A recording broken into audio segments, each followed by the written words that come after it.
Okay, hi guys. This is the newest addition to a series of games in which I have played them all, and I have loved them all as well. And I've been waiting to get this game because it's a bit expensive, I would say, for the kind of game that you get. You get a lot of game time, of course, but since I played all the other games, I didn't really feel like it was worth paying all that cash for this game. And a little bit of old resolution setting, since this seemed to be the only way I can record this game. So I'm actually using windowed settings when I'm recording this in the game. But now, since it was on sale during the summer sale on Steam, I decided to get it, and the game is Close Combat Gateway to Caen, and I'm gonna try it out today. And I haven't really played this game, but I've played all the others, so I think we're gonna go for a historical grand campaign.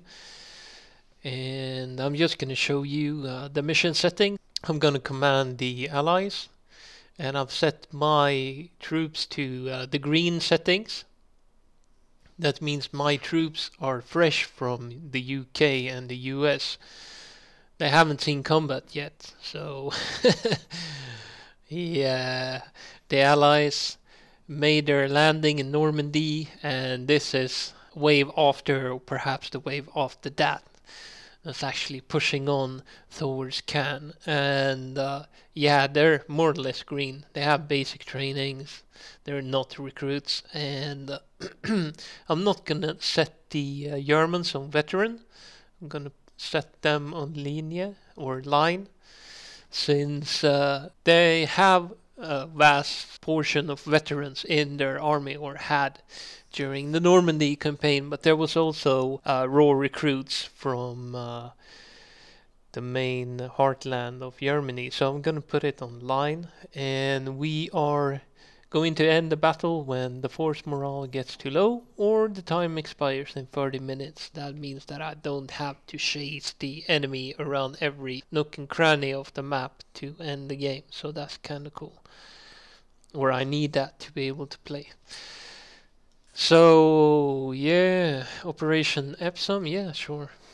And let's go. Let's generate the game, and I'll talk to you a bit about what the game is about. So it's a strategy game, and it's in 2D. So you have a operation map phase, and that's what I'm looking at now. So here you can see that these are my divisions, and these are the troops in every division. Yeah, it's divisions. Yeah, it's not a company. So here's the name of them. The 2nd Glasgow Highlanders, 46 BDE, 15th Division. And here we can see what kind of intel we have on the opposing forces. And it seems like it's the SS Panzer Pioneer Battalion 12th SS Panzer. And actually I can see what kind of... That's not good. We have to change that. But yeah. Let me just talk a little bit about the game. You have this movement phase map where you can actually, if you have the room to maneuver, you can choose to move to an adjacent square if you want.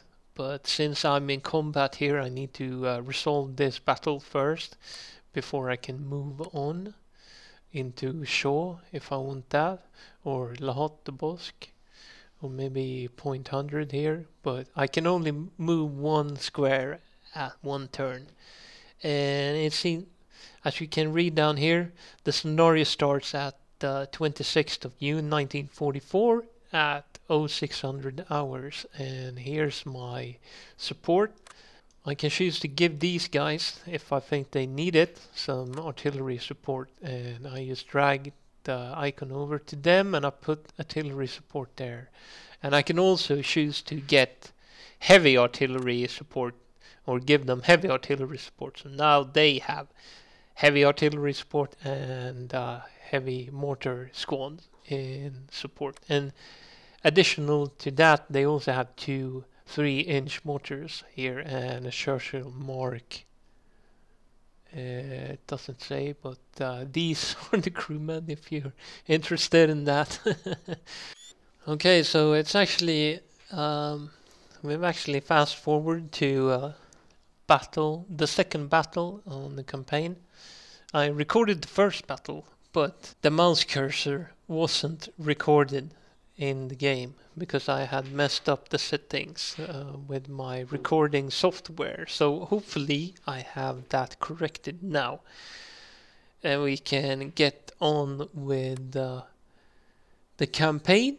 And from now on it should be fine. So you haven't really missed anything, because the first game was a horrible mess where I ran into a wall of MG42s and most of my guys got shredded, but at the end we actually did take some ground, and we're in a favorable position for the continuing of that fight. So at the moment we're at 0600 hours during the first initial phase of the operation, and we're trying to break the German line here. So this is the German line here, what looks like a saw blade line, and we're gonna fight for the second area of contested ground. And what we're moving into combat will be 2 Churchill tanks, 1 crocodile tank, so that could be useful, and 1 Mark 7 Churchill. I'm not going to look at the opponents. I'm just going to have a guess at what they might be. It seems like it's a pioneer battalion, so we're going up against some stiff opposition, possibly infantry with flamethrowers, infantry with satchel charges, and they could also have a Panzerschreck team or 2, so we need to be careful. They could also have an anti-tank gun as well, so that could be nasty, but I'm suspecting that the anti-tank guns will be further inland from the front, since you wouldn't really place a 88 battery up at the front line. They would be the second line or the third line of defense. So let's get cracking, shall we? And this is actually the map we're gonna fight. Seems like there's the main road here, a crossroad of some sort, and there's some dirt roads here on the sides, some bocage country here, and some thick bocage country here, open field down here. So I don't really know where I'm starting, but if I'm starting up here, I will press towards this intersection or this cross roads here to place my tanks here, because from here they can cover a lot of ground. And then I'll probably move up the infantry and a pincer movement, I guess.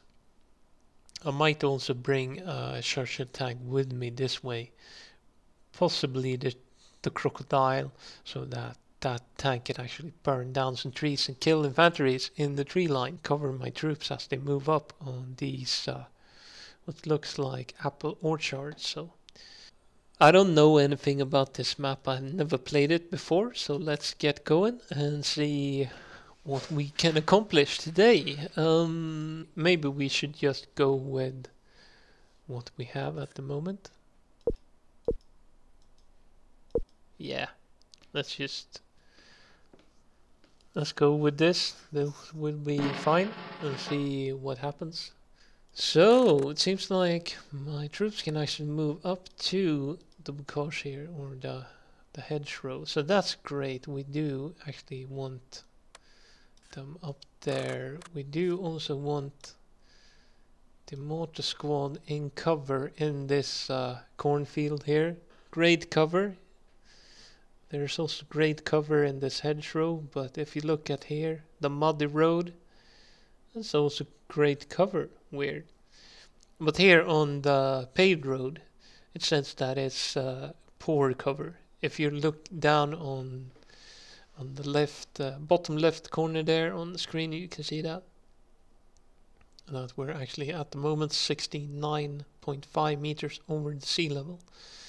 And here on the crop field, there's very bad cover, or very poor cover. Behind the tree, you have average cover, and so forth. And so on, I mean. So let's place the HQ squad here in the ambush position. That means they won't fire until the enemy is something like 30 meters away. So that means they won't waste ammo on troops. So we have a Bren section up here. They will be my fire support squad. I guess I'll put them on defend. That's what the blue arch mean. So we have a lot of troops here. Could actually put another Bren squad here, because I'm gonna move them up right away down this way here. Oh, that's bad. We need more fire support then.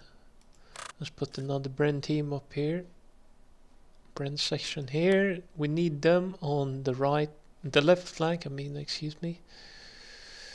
I think we're gonna put them out here in the open, and then after the deployment phase is over, we'll hook them down to the left here to get a good position down there, and we'll probably... Here, we need a crocodile up here. I need that guy well away from this hedgerow, because there's gonna be, I don't doubt, Panzerschrecks down here. So let's see how far away we are. 100 meters away from the hedgerow. No way a Panzerschreck will hit and damage the crocodile tank from that range, so we're fine. Actually, let's put the mortar squads a bit further up into the thick cover so they can work from this area.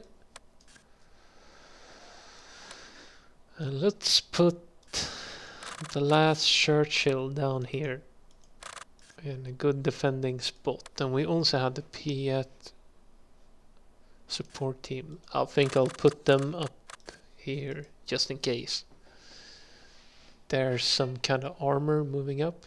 I kind of doubt that, but I don't really know what's up. And I can actually fire preparation artillery right away, but we're gonna wait with that. Sir, the FOB reports barrage available. Yes, the barrage is available. Oh, there's some kind of truck on the road. Let's see if the tank can get it. Move out like this into the open. Since I don't know what kind of half track that is, maybe I should just come around the corner like that.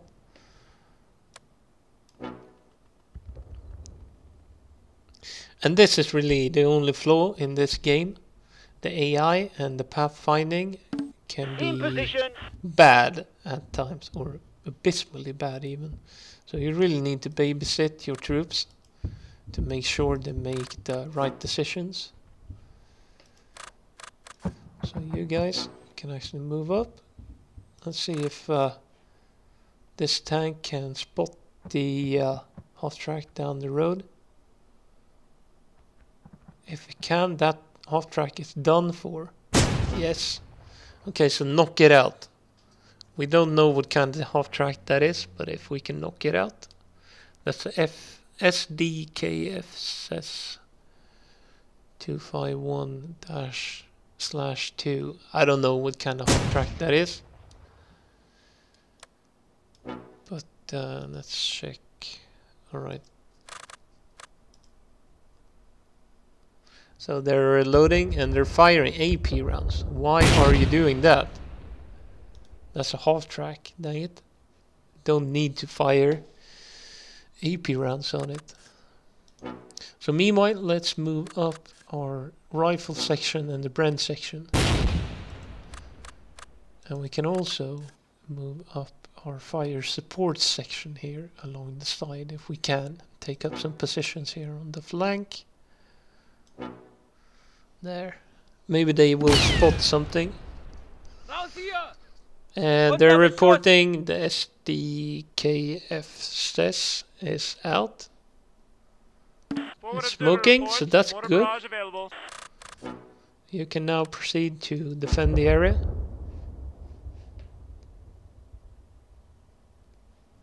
So we're gonna wait with attacking this position until we have dealt with the right flank,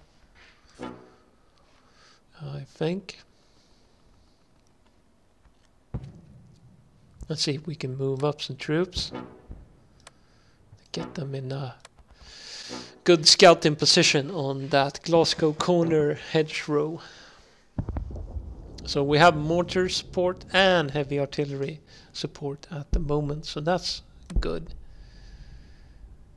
I don't really want to risk the life of my men by giving them a move or a move fast order. That means they will stand up and start running or stand up and start walking with the blue move order. With the purple move fast order, they will stand up and start running.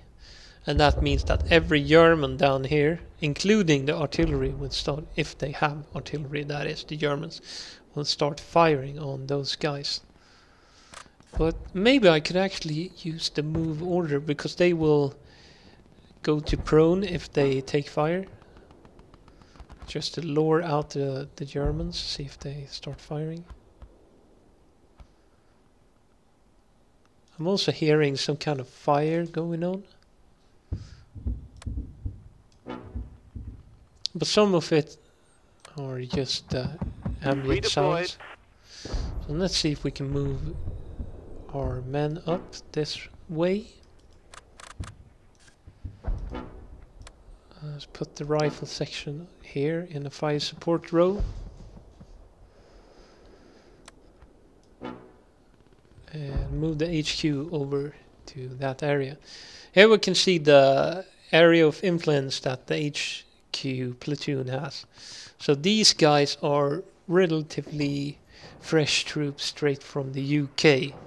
They have basic training but nothing more than that, so they have red circles around them. That means that they're not brave. That's more or less what these circles indicate. So the tanks do have good morale. The crocodile tank has a red circle around it, so that means that they do have poor morale. Maybe you do get that if you're in a crocodile tank. You need to get up and close and personal with the enemy, so that maybe not the best way. So just to speed things up, let's give them a move order, and the rifle section will get a move order, as well as In position. will the HQ platoon with the commander. So here you can see they're actually walking, all of them. Let's move these guys up fast. So when they're walking like this, they're vulnerable to artillery fire, but they're also in great cover, so that can also help them. And let's move these guys up and try to get down along this hedgerow, if we can.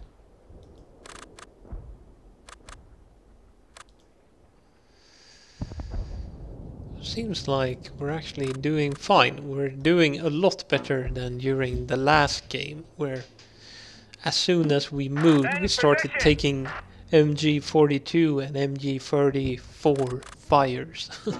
That was quite bad. You do not want your infantry taking fire like that while crossing open fields like this. And that was just slaughter, but we took some ground and we came out in a favorable position. So when he crossed this section here, he'll actually see what's on the other side. At the moment, you see everything that is green, that's what they can spot. So they can actually see down here, but they can't spot what's up here. They can only see 17 meters ahead of them. So you never know what's up here around this section of the hedgerow. And here we can see what the rifle platoon does see, and they have a good field of view here over the area. Let's have them move up a little bit further. Possibly even move up the HQ section. Well, we're giving them the run order. That could be foolish. Let's give them the move order to move up cautiously.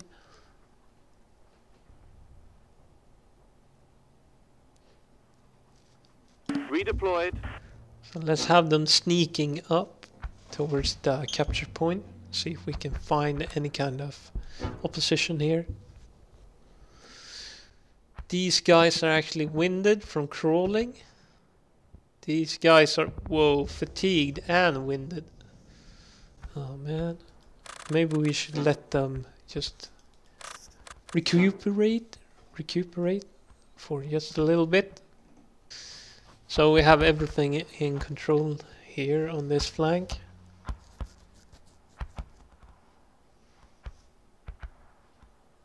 Shallow bend. There's no movement there. I'm not really gonna move. I'm actually gonna move up a troop to this position, I guess. And then what I might do is that I might use these guys as cover. Ring fire as I move up along the hedgerow. Since it doesn't really make sense to cross the open field. Since the cover is so poor. It's better to move up along the hedgerow like that. But I'm gonna keep the Piat team out here. And by the way, here you can see what kind of effective range this weapon does have. And the AT rifle, or the Piat bazooka, or whatever you can call it, is effective at 20 meters of range in an AT mode. While firing anti-personnel munition, that probably does mean grenades. It's not really effective, but it's somewhat effective at 20 and 40 meters. So the Piat gun can actually knock out the armored vehicle at 20 meters, 40 meters, and then even at 80 meters if it's really lucky. But beyond that, there's not even a chance of a kill. So let's have a look at the Churchill. So anti-personnel, very accurate all the way up. Anti-tank is okay all the way up to 640 meters. But it does really seem like this hedgerow is probably not manned. It doesn't make sense. Why don't they man that hedgerow? Maybe they've set up their troops here. So I'm gonna try to take the capture point. And meanwhile, let's move up the rifle squad and Redeployed. use the HU platoon. Okay, so they're offering a ceasefire. And I've only killed this half track. Doesn't make sense.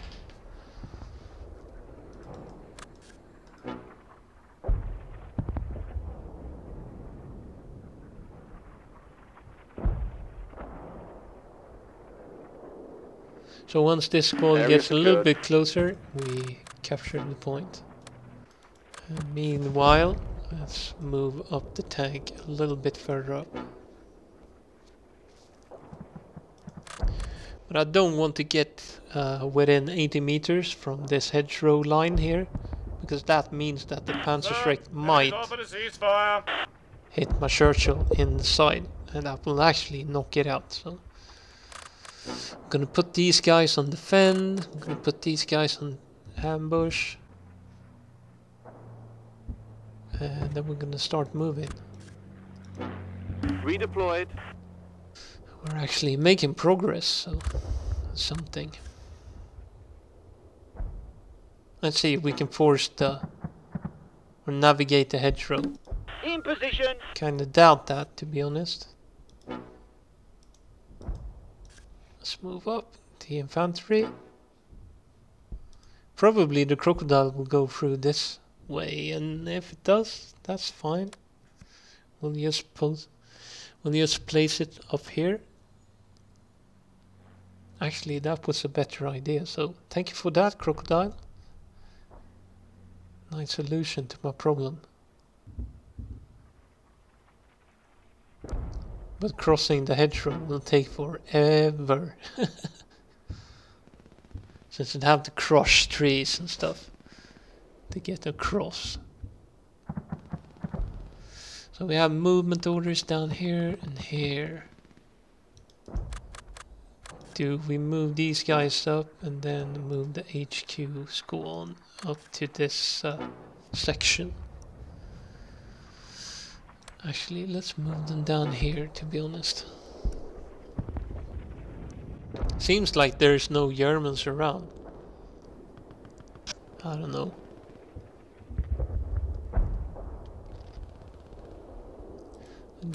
I'm gonna give you the defend order here.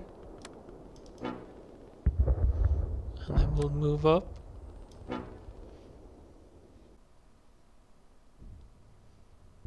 Don't ask me why the Churchill crocodile has American insignia on the top of the turret, by the way. Oh, contact. There are possibly Germans here. Oh yeah, German infantry. In position. In position. Is that the Panzerfaust? Does sure seem like it. Redeployed. Let's move up in a better position and then we'll start firing on them. In position. I need more men in a good firing position.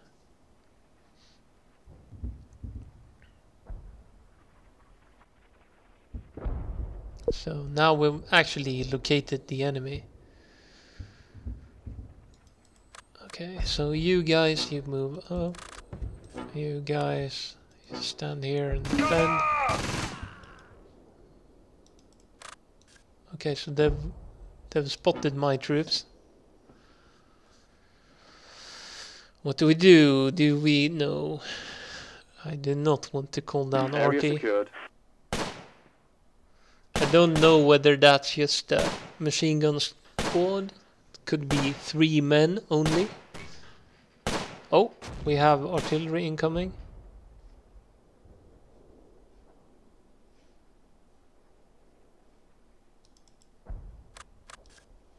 So one of the guys got up here on the field, got shot by that guy.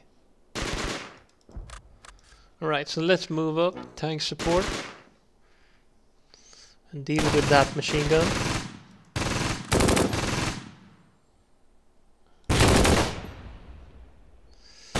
Actually, let's put down some small arty fire so that we can actually silence that gun or even suppress it. Area secured. Enemies offered a ceasefire.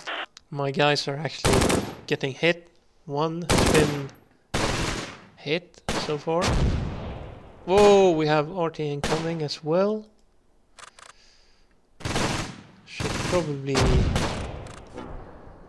tell these guys to just lay low. That does really sound like 8cm mortar. It's not really accurate, but it's not inaccurate either. So. Oh, there's more. So this is actually... Okay, let's call down some artillery here. Radio in. This is going to be danger close. And by the way, since we're actually running out of time, let's bring in the heavy artillery as well. Although it's danger close, I'm just doing it for the show. That's the light artillery, the mortar battery firing. Oh, good hit. Nice. Oh, and we're actually taking fire from down here as well. Dang. Seems like they're trying to flank my tank. Whoa. Redeployed. In position. Dun dun dun. Come on, Churchill. Get to work. You have a machine gun, don't you? Yeah, I thought so. Whoa! Look at the amount of fire coming in. And we do actually need to cover our... Guys, get over here. They need help. That tank needs flanking support. Otherwise we'll lose it. Meanwhile, we do actually, of course... Dang it. We do actually, of course, cover some... We want to cover some ground here. We can actually move these guys up. Let's have the Churchill move down a bit. And then... Whoa, there's more infantry down here. Okay, so it seems like we've actually found the Germans. A bit too late though. Whoa! They said, "We're done for," in German. Okay, so my Bren section pulled back. And let's have them running down because they need to defend the tank. Artillery took care of another guy there. Let's put these guys on defend. Let's have the tank move back. Dang. We got a few guys though with the arty barrage.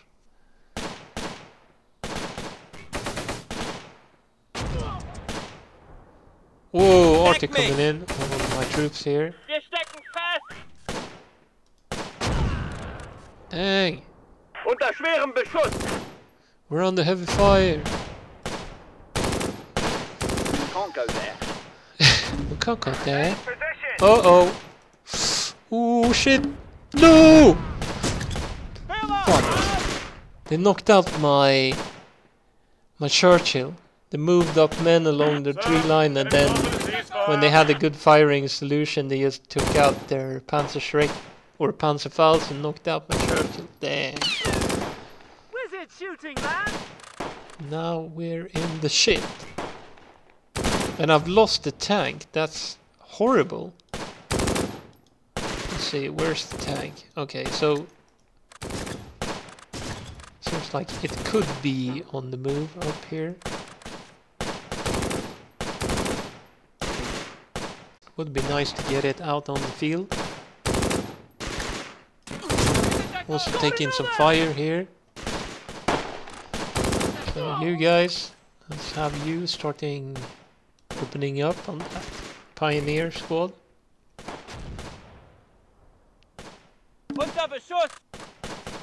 And let's have you move up fast.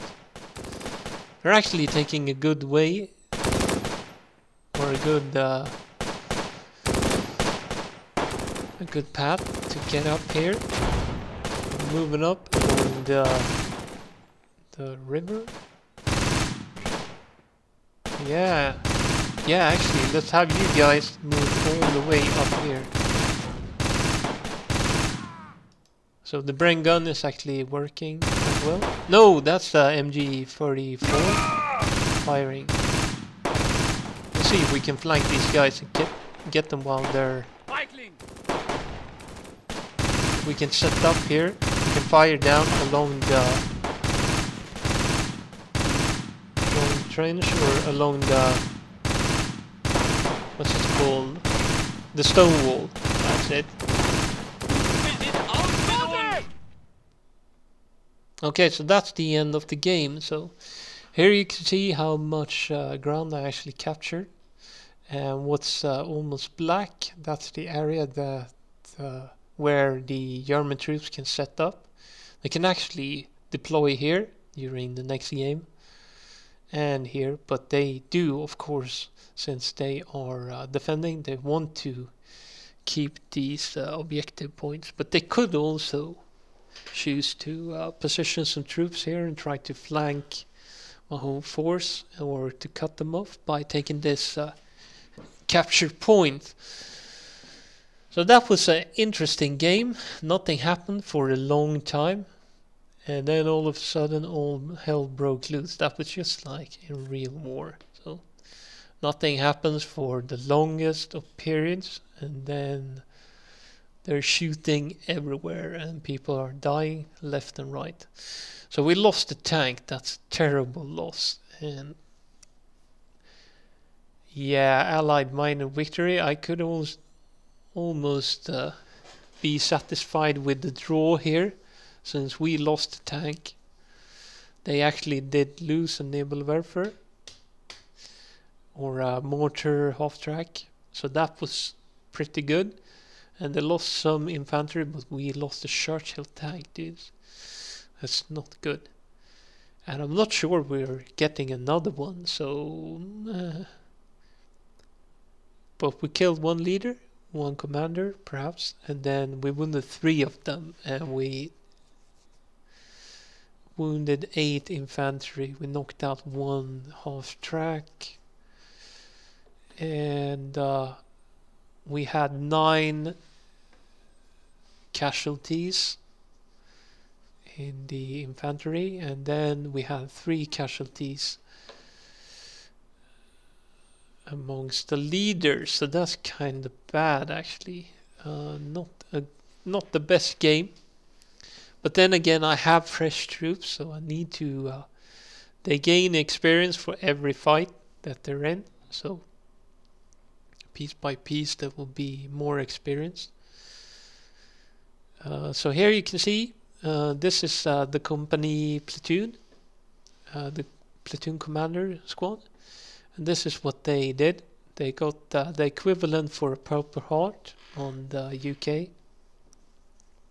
or in the UK army, because he was killed in action, so his relatives will get the Purple Heart or the equivalent. But other than that, they didn't really accomplish much. Same goes for the Piat gun and the mortar squad. Here you have, he got shot. He got the Purple Heart for that. I'm gonna call them Purple Heart because I don't know what their, maybe it's a wound badge or something in England. And they all performed 1 act of bravery, so that's good. Here MacDonald, the leader, he killed 1 man, and he performed 1 act of bravery. They had 1 killed in action and 1 severely wounded, so this guy's war is over. He gets to go home. These guys as well, they all had acts of bravery. This guy, the loader for the machine gun, knocked out, or he killed 2 guys.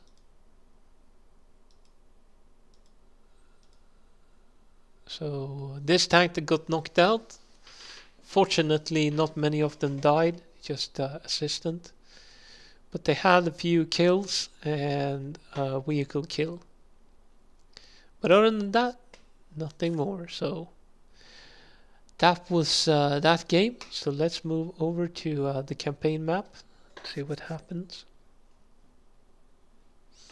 So now the battle at 6 o'clock, the start of the battle for this map here has begun. So until we destroy this regiment or they destroy us, we're gonna continue fighting. Of course they can choose to pull out as well, and that will give us this map, or this piece of the map. So now we go over to this the 44th Brigade of the 15th Division, and we're going up against the 2nd Company of the 26th Panzergrenadier Regiment of the 12th SS Panzer. So we might head into some armor here. I don't know, I'm not going to click on that icon, so I don't know what I'm going up against. So this is the loadout, or my setup. 2 tanks. Basically the same kind of setup as with this regiment or company. So we have Bren sections, rifle section, Piat guns, 3-inch mortar, 2-inch mortars, normal infantry support heavy tank, and then a flame tank crocodile. But that's gonna be in the next video. So thank you for watching, guys. And what do you think about this series? Should I continue it? I think I'll do some extensive editing because large portions of these battles are boring. So we'll skip through the various sections of the battles that are interesting, and yeah, we'll have one battle for each episode, and we'll just move on from there and see how far we go. So next up is Mew. I don't know how you pronounce that. I'm not French. It could Mew. It could be Me as well. I don't know. So we're gonna save now, and I'll get back to you in the next episode with some more close combat. So thank you for watching, guys, and I'll see you guys around.